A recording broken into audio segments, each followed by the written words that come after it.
3 e versículo 15. Nós vamos ler juntos esse texto, tá bom? Vamos lá?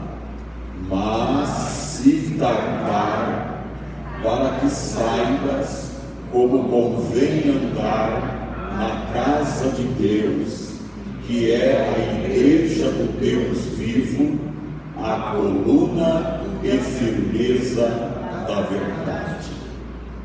Pode se sentar.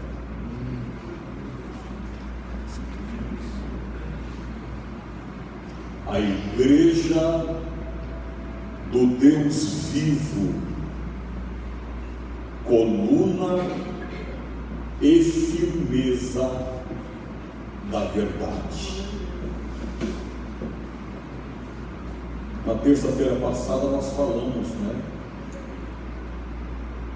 da igreja do Deus vivo, que a igreja, ela é de Deus. A igreja, ela é propriedade peculiar, particular de nosso Senhor Jesus Cristo. E nós entendemos que a igreja, ela é um organismo vivo. A igreja, ela é o corpo místico de Cristo.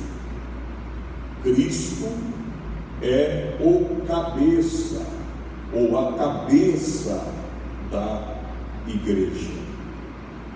Então a igreja, ela é organismo vivo, e a igreja também, ela existe como organização. Ela é um organismo, mas também ela é uma organização. Dito isto, irmãos, eu quero fazer menção do livro de Atos dos Apóstolos, pois dentro do livro de Atos nós vemos a igreja nos seus primórdios, a igreja no seu início, e sempre nós falamos, a respeito da igreja primitiva, a igreja nos seus primeiros passos. Nós entendemos que a igreja, ela teve a sua origem na presciência de Deus. Ela nasceu com a morte de Cristo no Calvário, e ela foi inaugurada no dia de Pentecostes, quando o Espírito Santo desceu sobre aqueles quase 120 irmãos que estavam em Jerusalém, esperando o cumprimento da promessa que eles haviam recebido de Jesus. E a igreja, irmãos, especialmente a igreja de Atos, a igreja primitiva, ela possuía algumas virtudes ou algumas grandezas que a igreja odierna precisa possuir. Então eu quero fazer uso nesta noite do livro de Atos, começando de Atos, capítulo de número 4, versículo de número 33. As grandezas da igreja de Deus nos Atos dos Apóstolos. Capítulo 4, versículo 33. Vamos ler juntos? Vamos lá? E os apóstolos davam com grande poder testemunho da ressurreição do Senhor Jesus, e em todos eles havia abundante graça. Os apóstolos davam com grande poder, testemunho da ressurreição do Senhor Jesus. Vejam aqui que os apóstolos do Senhor Jesus Cristo, eu quero que os irmãos grifem aí na mente essa expressão, com grande poder. Eles davam testemunho da ressurreição do Senhor Jesus Cristo. E grife também esta frase: e em todos eles havia o quê? Abundante graça. Jesus, ele prometeu aos seus discípulos o quê? Antes de ser assunto aos céus. Capítulo 24 do Evangelho conforme escreveu Lucas, Jesus ele vai falar para os seus discípulos desta maneira: e eis que sobre vós envio a promessa de quem? De meu Pai. Ficai, porém, na cidade de Jerusalém, até que do alto sejais revestidos de poder. Então ficai na cidade de Jerusalém, até que do alto sejais revestidos de poder. Aí você vai para o Atos dos Apóstolos, um dos versículos que mais lemos, um dos versículos que é o versículo, acredito que mais lido de Atos, mas pouco vivido. Atos capítulo 1, versículo 8. Aí. Saber a gente sabe, conhecer a gente conhece, mas eu pergunto: nós estamos vivendo?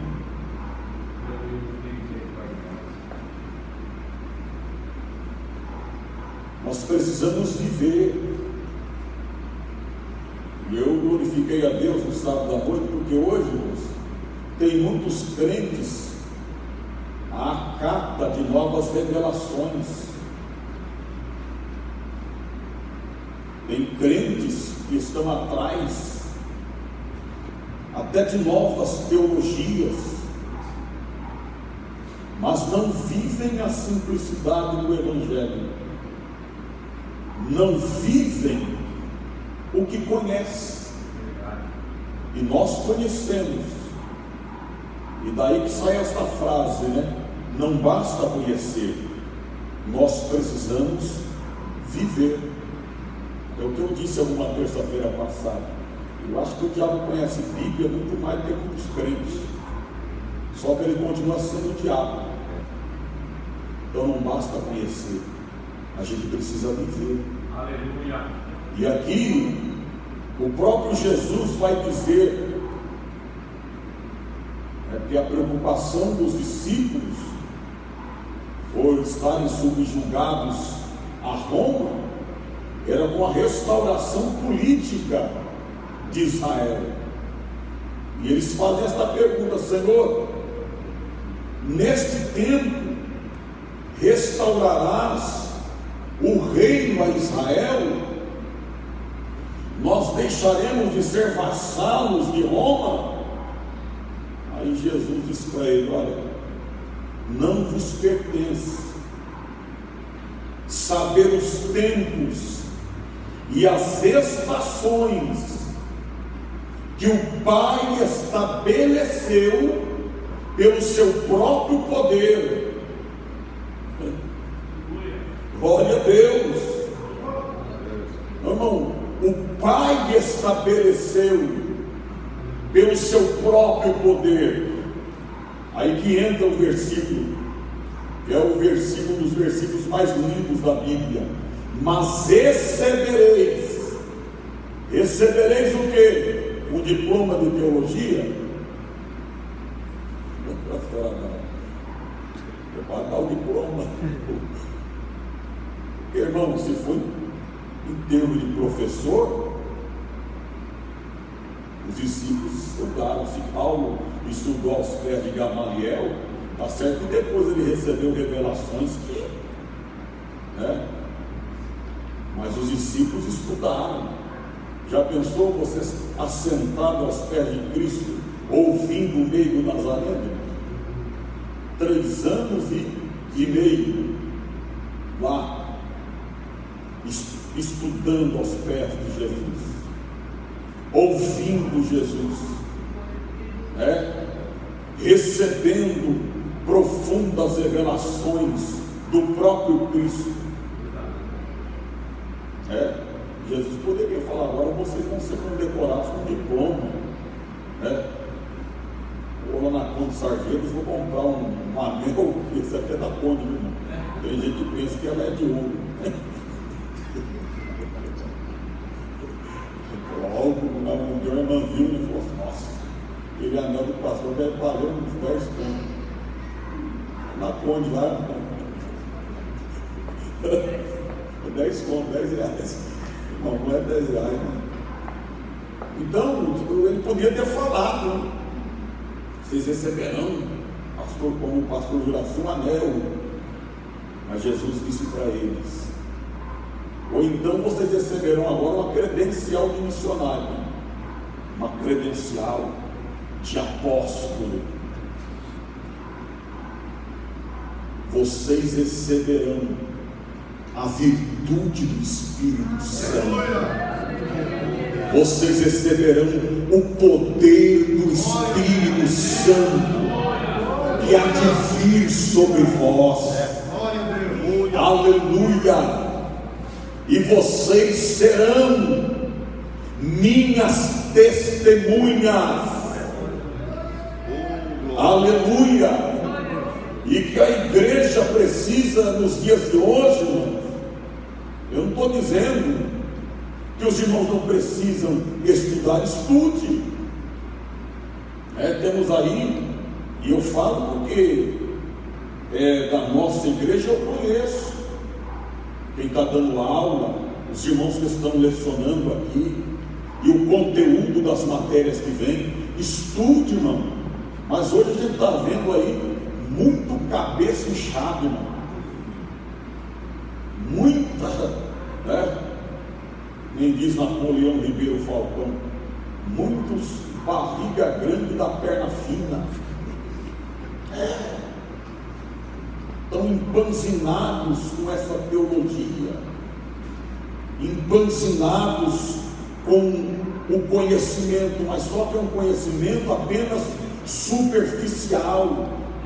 Não é aquele conhecimento que Jó, ele declarou quase no finalzinho do seu livro: Senhor, antes eu te conhecia de ouvir falar, mas agora eu te conheço pessoalmente.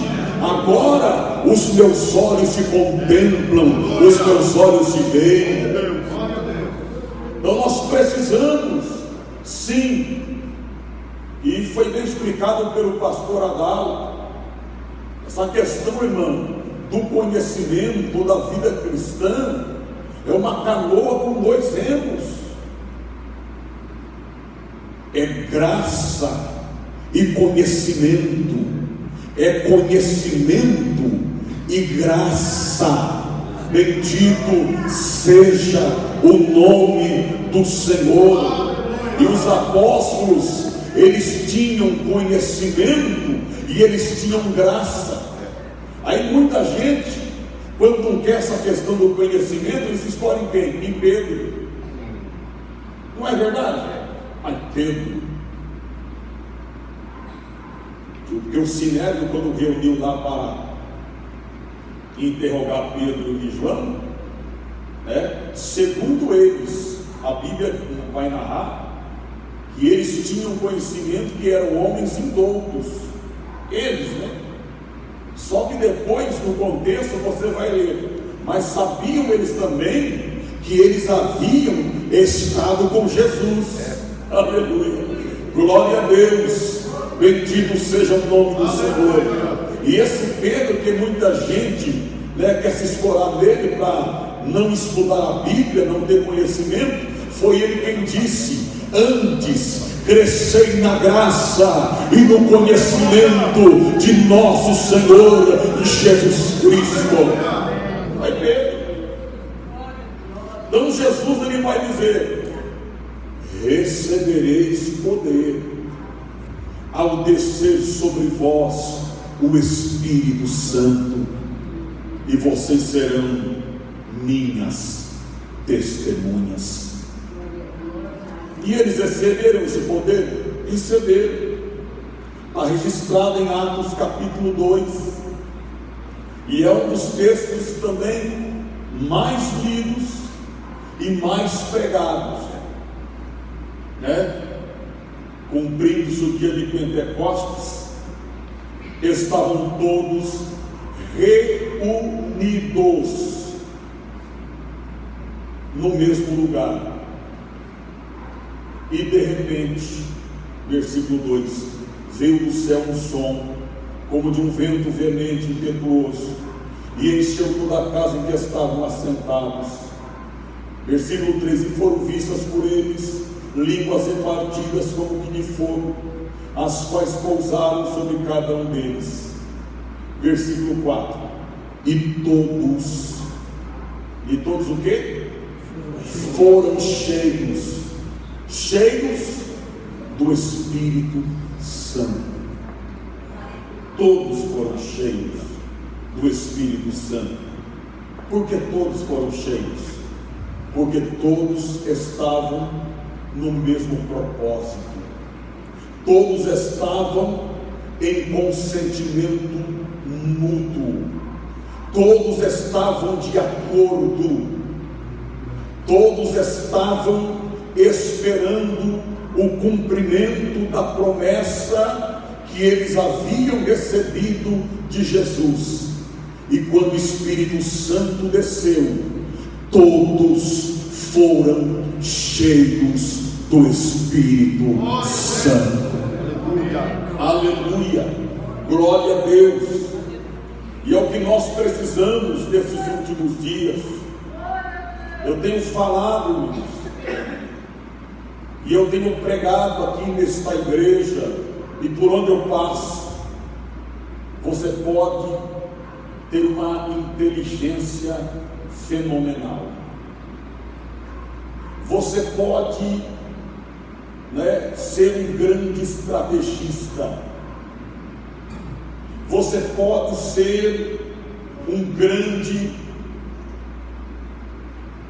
arquiteto de projetos e de planos para a evangelização, para, né, a administração da igreja. Mas, irmãos, todos os projetos, todos os planos, toda a inteligência humana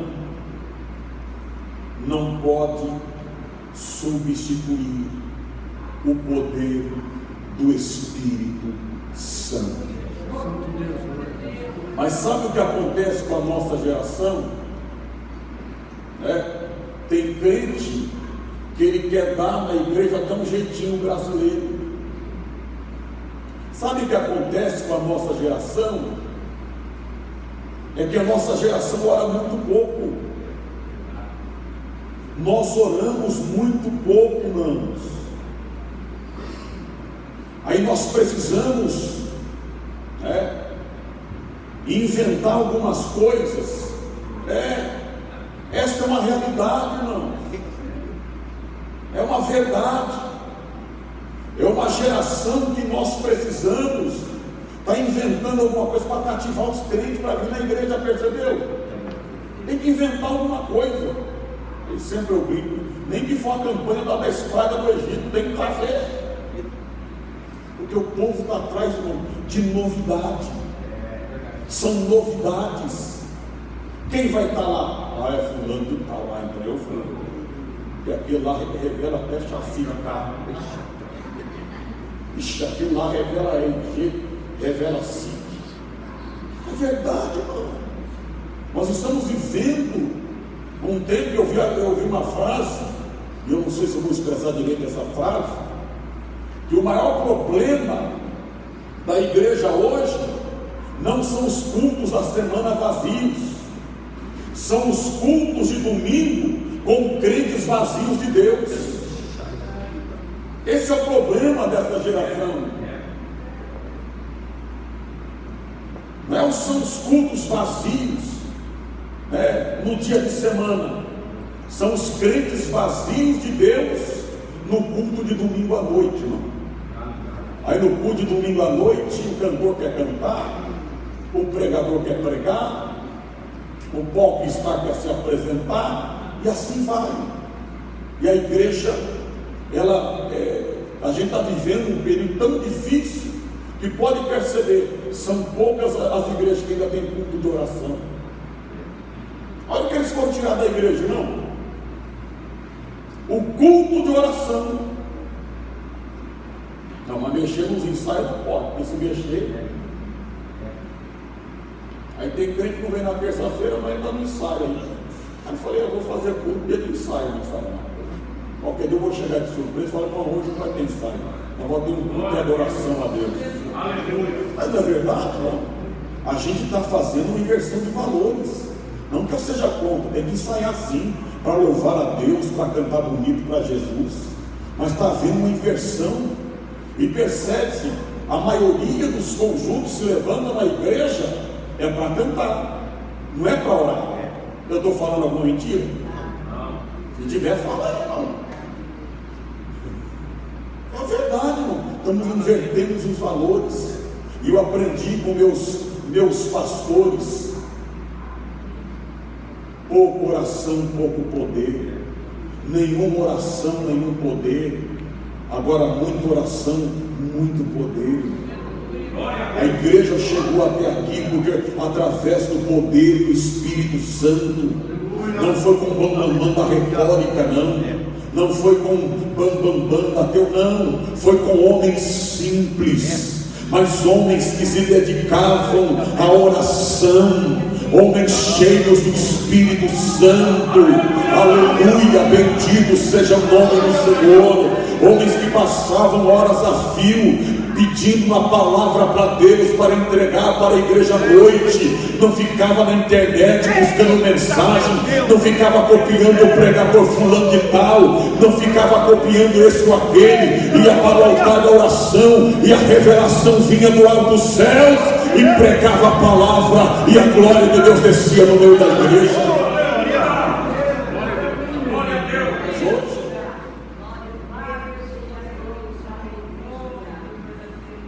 Essa era uma grandeza da igreja.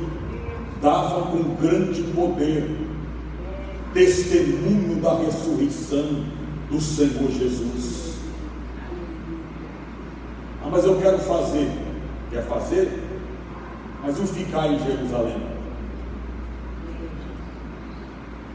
Eu não estou dizendo para os crentes se aproveitarem, porque hoje também, irmão, a igreja ela fica presa dentro de quatro paredes e é uma brigalhada lascada. Desculpa que a expressão grotesca. E pode perceber, a maioria das brigas é na área do louvor. Não é verdade, não. Pode perceber. E fica aquela briga, crente, um puxa de um lado, um puxa do outro. E eu sempre falo aqui, ai meu Deus, um quer gravata vermelha, o outro não quer gravata, só quer cor de rosa. O outro não quer aquela estampa de vestido. Não, nós não estamos na primavera para usar esse uniforme. Se fosse na primavera, combinava, nós estamos no verão. Aí eu já falo até para as irmãs, graças a Deus, já falo. E onde eu passo, falo, pelo amor de Deus, você não vem atrás de mim para resolver problema de uniforme, problema de gravata, não vem atrás de mim, não. E se vier, fala, irmão, e para lá para trás. Eu tenho coisa mais importante para resolver. O pastor ficar apartando. Não, vamos falar a verdade, não. Está chegando o congresso? Aí eu estou dentro. Vamos marcar uma campanha de oração aí. Vamos fazer um escolhido para convidar os pecadores, para que o congresso seja uma bênção. Vamos orar para Jesus batizar com o Espírito Santo, para Jesus curar, para Jesus salvar, para Jesus fazer maravilhas. Vamos entrar em campanha. Eu lembro. E os trabalhos da igreja era o culto, né? O aniversário da igreja, os oficiais, o círculo de oração, e tinha, acho que os jovens, só. Mas hoje deixar fazer congresso até de sonoplasta, irmão. Não, a gente tem que fazer o congresso sonoplasta. Quem é que vai convidar? Quem fica aqui negócio?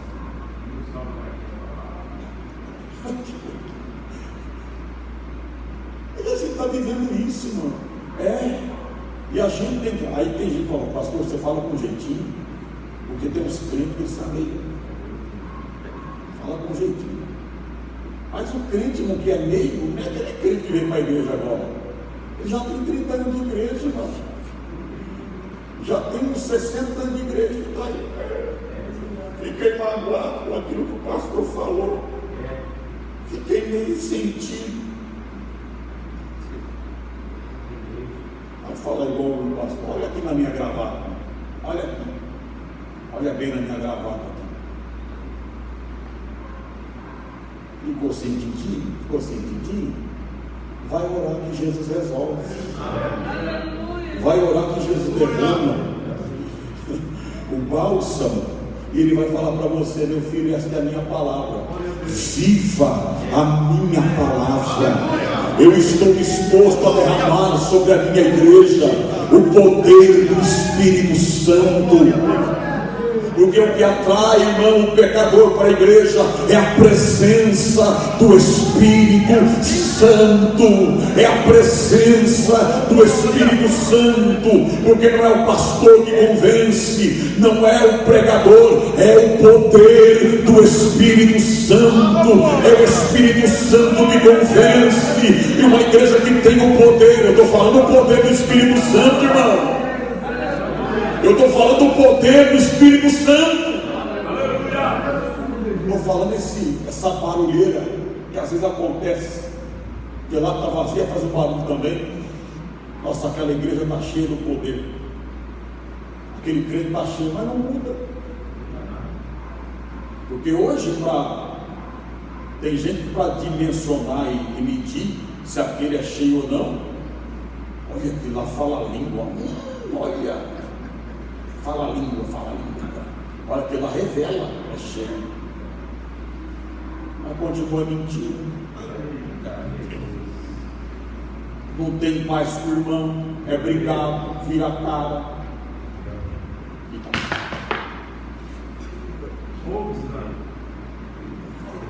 Está desse jeito hoje, irmão. A gente mede, avalia o pregador pelo barulho que ele faz. E às vezes nem pelo conteúdo da mensagem.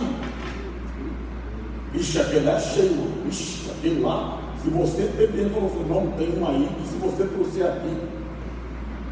Eu falei, o que é, irmão? É aquele lá. Eu vi. Aí tem alguns que ficam na internet. Pastor, procurando nome de RG, procurando o mundo. Esse dia foi desmascarado. Desmascarado, irmão. Ficava na internet procurando o nome. Fulano de tal. Meu Deus do céu, Deus está me revelando. Não, a internet estava revelando o camarada. Agora a palavra de Deus com simplicidade não chora. A palavra de Deus falada com poder e com autoridade não dá glória a Deus, fica com a cara feia. Mas aqui, quando nós estivermos aqui e estiverem esses irmãos, a palavra será pregada com simplicidade e com a autoridade do Espírito Santo. E se precisar mudar, irmão, muda de vida, porque é impossível o crente ser cheio do Espírito Santo e continuar na mesma vida. Bendito seja Deus.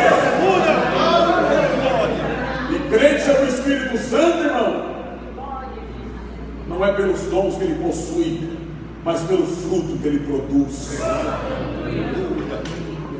E é quem fala de fruto do Espírito hoje. E foi verdade o que o irmão falou.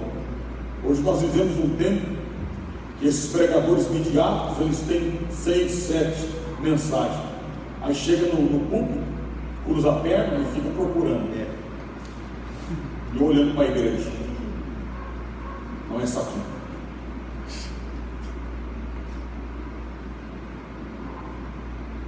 Aí os crentes do oba-oba, isso. Hoje eu recebi uma porção o ano inteiro. Vamos caminhar com Elias, 40 dias, 40 noites, até Horeb. E terça-feira, não vou não, porque a mensagem é lá. Ainda classifico as mensagens. Meu Deus, aquela mensagem que o pastor deu foi fraca. Aquela mensagem que o fulano veio pregar foi fraca. Eu já vi na Bíblia mensagem fraca, irmão.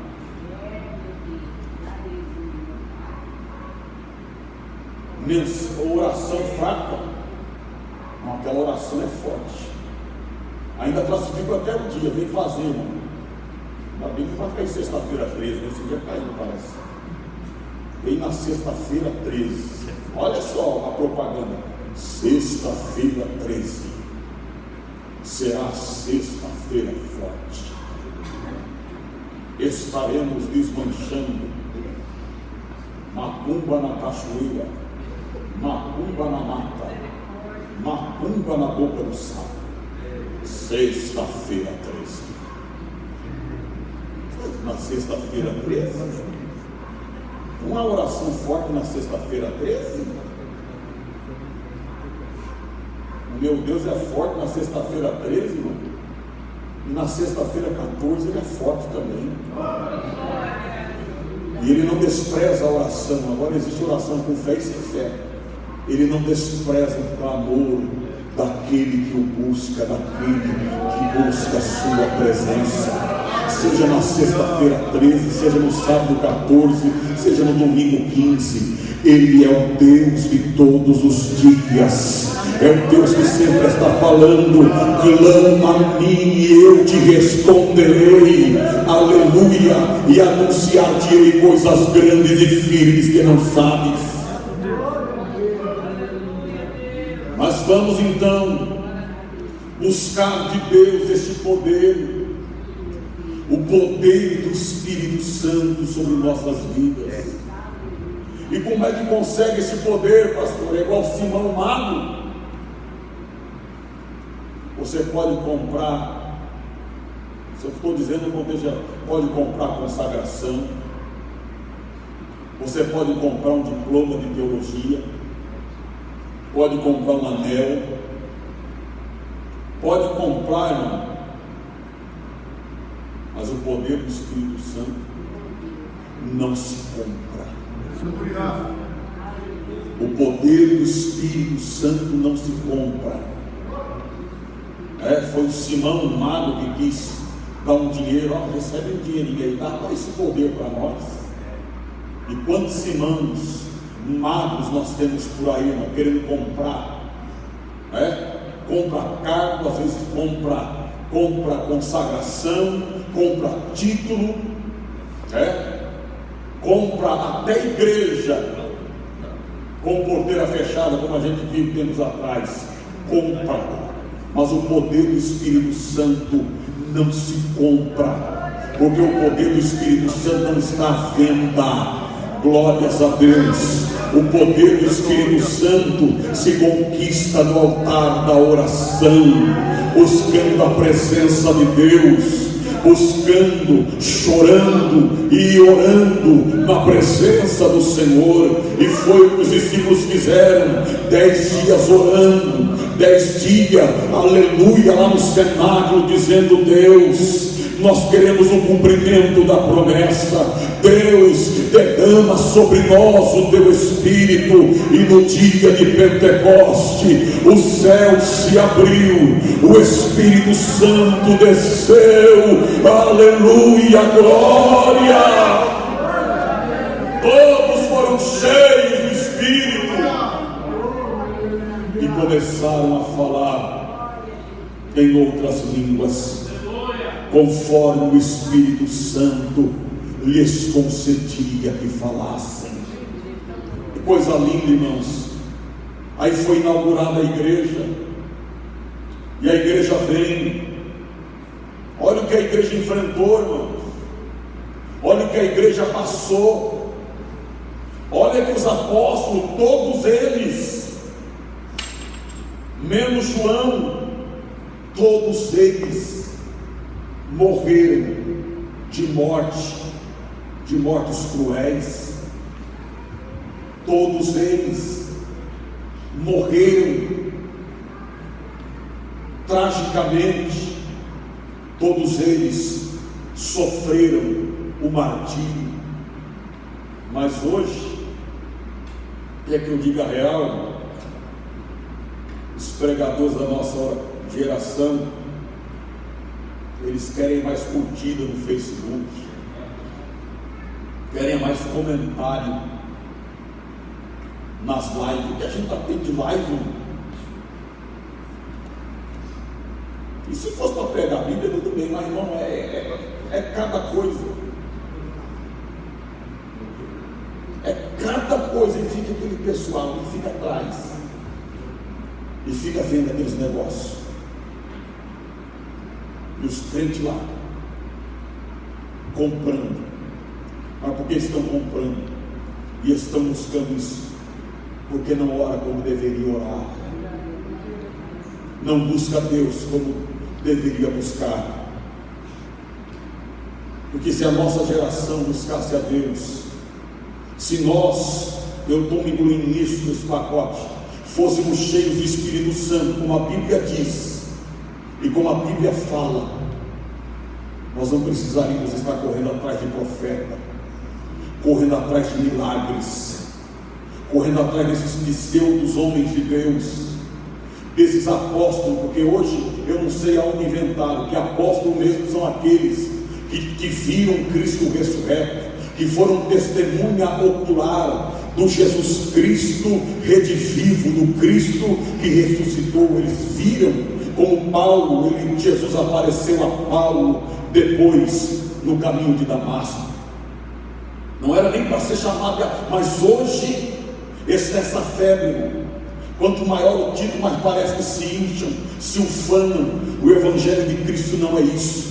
O Evangelho de Cristo é feito por pessoas simples, homens de Deus simples, que dependem exclusivamente de Deus, mas que são cheios do Espírito Santo. E como eu estava dizendo, irmãos, e se nós fôssemos viver a Bíblia, não é para a gente estar correndo de um lado para o outro, atrás desse ou daquele, atrás dessa ou daquela, não, irmão. Os sinais correriam atrás de nós, os milagres correriam atrás de nós. Bendito seja o nome do Senhor. Mas a gente hoje nomeia para as nossas vidas alguns supostos pais na fé, alguns supostos homens de Deus, que dizem ser a nossa cobertura espiritual. A nossa cobertura espiritual é Cristo. A nossa cobertura espiritual é o poder do Espírito Santo. A nossa cobertura espiritual é o poder da palavra do Eterno, quando a gente vive a palavra de Deus. Essa nossa geração quer andar de carona. A gente precisa dobrar o joelho. A nossa igreja, eu falo como pastor desta igreja, né? E tem gente que acha. Anos atrás já falei aqui com os irmãos, alguém falando assim: meu Deus do céu, esse pastor ora tanto, né? Mas não faz nada. Você demonstra, está tão tupetudo, tão petulante, ora tanto. Ainda bem que ora, irmão. Já pensou se não fizesse nada e não orasse? Mas não, sabe por quê? Porque quer, né, fazer aqueles grupinhos, colocar o pastor no meio, como se fosse lá o Roda Viva. O pastor ficar rodando e um perguntando: não, pastor, por que você não faz isso? Ô pastor, por que o senhor não exclui aquele? Ô pastor, por que o senhor não. Né? E fica o pastor no meio e fica resolvendo. problema de crente. E diga-se passar, irmão, de crente antigo às vezes, crente que tem tempo de igreja. E eu não vi aqui, desculpe aqui a expressão, irmão, né? Não quero ser grosso com ninguém, mas eu não vim resolver o problema de crente velho, irmão, crente velho de igreja, que às vezes não para igreja nenhuma. Eu vim aqui com a palavra de Deus e com o propósito de Deus no meu coração. Sabe qual é o segredo da vitória? Aleluia! É joelho no chão, é boca no pó. Sabe qual é o problema? A resolução do problema é a igreja se encher do poder do Espírito Santo, é a igreja descer na presença de Deus. É nós, as lamantora calabachandaraia, é orar e viver a palavra de Deus, deixar de ficar colocando culpa desse ou naquele e dizer: Deus, eu sou culpado, eu preciso ser cheio do Espírito Santo e eu vou buscar a presença do Espírito Santo para ser um crente melhor, para viver na tua presença, Deus.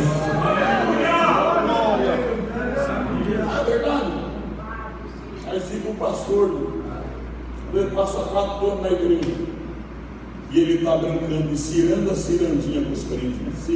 Cirandinha, vamos todos cirandar, vamos dar a meia volta, volte e meio, vamos descer.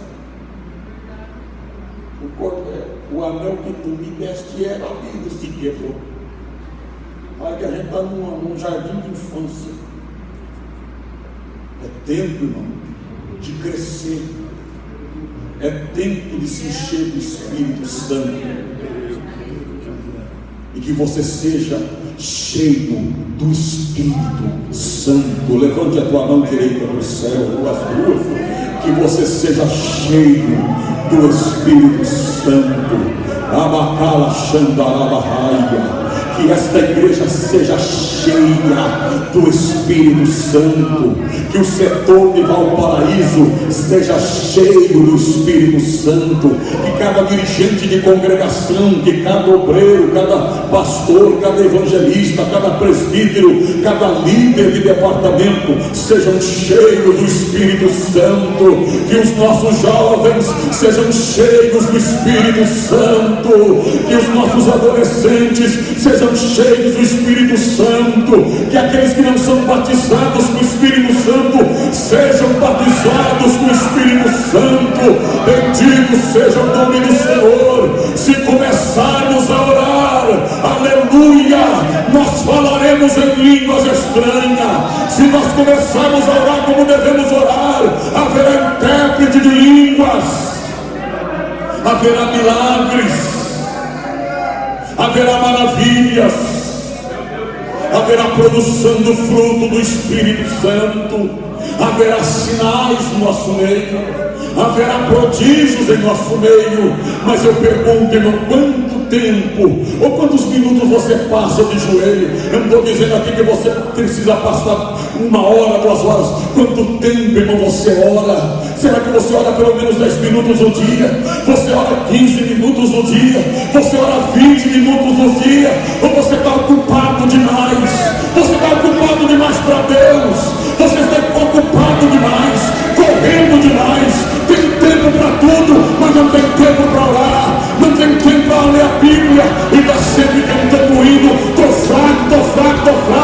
Comece a orar, comece a ler a Bíblia e você vai mudar o hino e vai dizer: eu posso todas as coisas. O Senhor